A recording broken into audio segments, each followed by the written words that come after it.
अस्सलाम वालेकुम प्यारे व्यूअर, क्या हाल है? ठीक हैं? तबीयत ठीक है आपकी? और उम्मीद करता हूँ कि आप सब ठीक होंगे। तो हम भी अल्लाह के फजल व करम से ठीक हैं। तो आज कोई ख़ास वीडियो नहीं थी, हमने थोड़ी सी शायरी वगैरह की है, उसकी जो ना वो वीडियो वगैरह बनाई है, तो वो आपके साथ शेयर कर रहे हैं। तो आपने कमेंट में ज़रूर बताना, अगर आपको अच्छी लगे तो इंदा हम बनाकर अपलोड करेंगे, अगर आपको अच्छी नहीं लगेगी तो फिर हम अपलोड नहीं करेंगे। शुक्रिया। मेरे दिल में आपका नाम लिखा है, कोई रेत पर लिखी बात नहीं। कुदरत तो मिटा सकती है, लेकिन किसी इंसान के बस की बात नहीं।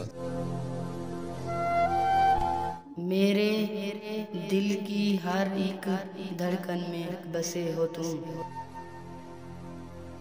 मेरी मोहब्बत ही नहीं, मेरी जान हो तुम। उदास मत रह कर, हमसे बर्दाश्त नहीं होता।